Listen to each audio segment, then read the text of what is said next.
Здравствуйте. Мое очередное видео о банкноте номиналом в 2,5 нидерландских антильских гульдена 70-го года. Банкнота очень красивая, абсолютно авиационная.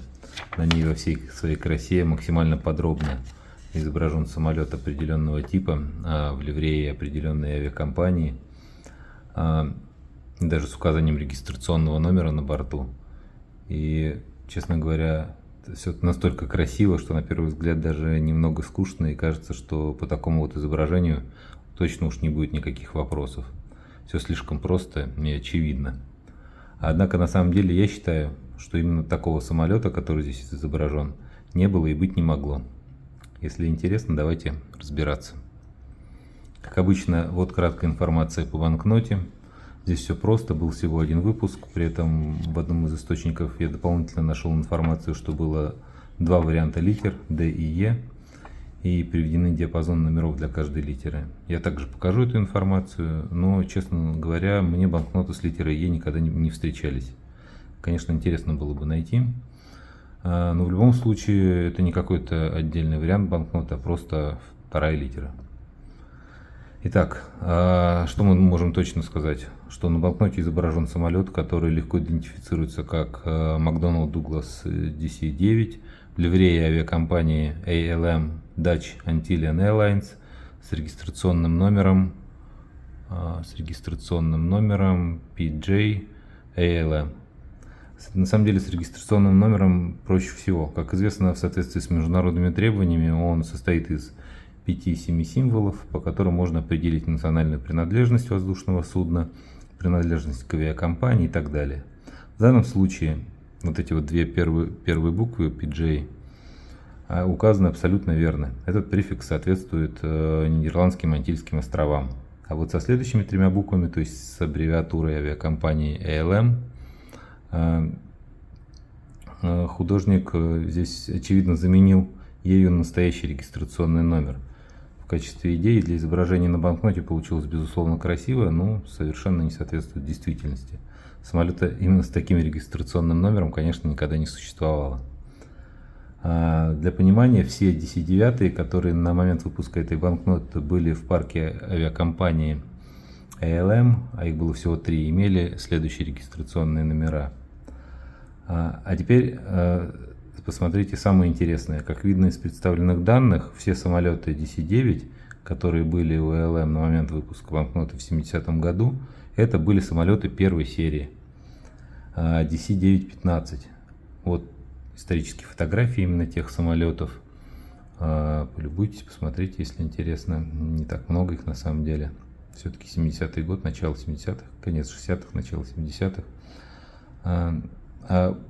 И надо уточнить, что первая серия – это самый короткий вариант DC-9, и у него должно быть 27 пассажирских иллюминаторов с каждой стороны. А на самолете, изображенном здесь, на банкноте, у нас мы видим 36 иллюминаторов, что соответствует удлиненному варианту этого самолета, то есть третьей серии. А такого самолета, сразу скажу, в парке ALM на момент выпуска банкноты не было.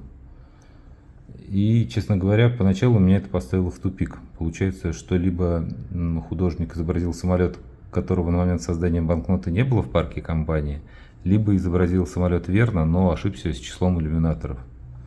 И на самом деле, по-моему, произошло первое. То есть за основу изображения художником была взята фотография DC-9 именно третьей серии, и уже для банкноты его ливрея была исправлена на ливрею ALM. Почему? Потому что, по моему мнению, во-первых, сложно предположить, чтобы художник, очевидно имея перед собой изображение реального самолета, по каким-то причинам просто взял и увеличил количество иллюминаторов с 27 до 36. Причем 36, абсолютно точно число, соответствующее другой модификации этого самолета. Во-вторых, потому что по пропорциям, по длине, в первую очередь, самолет на банкноте соответствует самолету третьей серии. Пожалуйста, вот можете сравнить по фотографиям, не знаю, насколько хорошо это видно. И, наконец, в-третьих, потому что ливрея данного самолета на самом деле не в полной мере соответствует оригинальной ливреи авиакомпании ALM. зато очень похожа на ливрею их бывшей материнской компании, известнейшей нидерландской KLM. Вот, например, фотографии DC-915 ALM и для сравнения более длинный DC-930 в ливреи, соответственно, KLM, который, сразу скажу, на момент создания этой банкноты был в парке нидерландской компании. И нельзя, конечно, не отметить, что ливреи авиакомпании очень похожи, практически идентичны. Да? Это не мудрено, конечно, ведь до 1969 года ALM, она была частью KLM. Но обратите внимание, что интересно, у самолетов ALM нижняя часть фюзеляжа и двигатели покрашены в белый цвет, а у KLM они серебристые. Именно такими мы их видим на самолете, изображенном на банкноте. Да, нижняя часть фюзеляжа и двигатели. Верхняя часть белая, нижняя часть заштрихована, то есть очевидно другого цвета, не белого. То есть, по-моему, это остатки оригинального изображения фотографии, который художник просто не стал менять, когда менял ливрею самолета с KLM на ALM. Кроме того, внешне, помимо общей длины и, соответственно, количества иллюминаторов, самолеты первой и третьей серии отличаются еще двигателями, дверями запасных выходов и предкрылками. Но, к сожалению, ничего из этого на банкноте художник подробно не изобразил, и поэтому нам остается только оценивать общую длину воздушного судна и количество, собственно, иллюминаторов. А эти параметры, как я уже сказал, соответствуют самолету именно третьей серии. Ну и чтобы завершить тему самолетов DC-9 третьей серии в авиакомпании, в парке авиакомпании ALM, еще раз уточню, что на момент выхода этой банкноты их у них в их парке не было. Первые такие самолеты версии DC-9-32 авиакомпания получила только в 1975 году, то есть через 5 лет после выпуска этой банкноты. Об этом в частности говорится вот в этой рекламе, где прямо сказано, что в 1975 году авиакомпания получила новый McDonnell Douglas DC-9-32 и одновременно презентуется новая ливрея авиакомпании. То есть такие самолеты были у них уже только в новой ливрее. А если вернуться к банкноте, то можно дополнительно сказать, что кроме цвета, собственно, нижней части фюзеляжа и двигателей, о чем я уже сказал, самолет изображен еще с несколькими неточностями.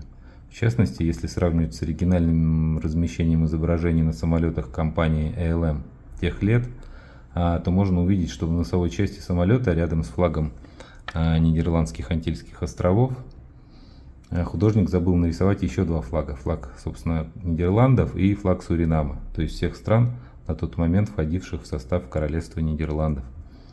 А изображения этих флагов размещались вот так. А в верхней части фюзеляжа, рядом с названием авиакомпании, вот здесь вот, да, вместо ее флага изобразил логотип, тогда как должен был быть вот такой вот флаг, как хорошо видно, например, вот здесь. Но в целом, несмотря на все ошибки и неточности в изображении, сегодня у нас в руках очень стильная авиационная банкнота, у которой даже цветовая гамма выдержана в цветах ливреи авиакомпании. Прям-таки почти реклама «Летайте самолетами ALM Dutch Antillian Airlines». Спасибо, увидимся.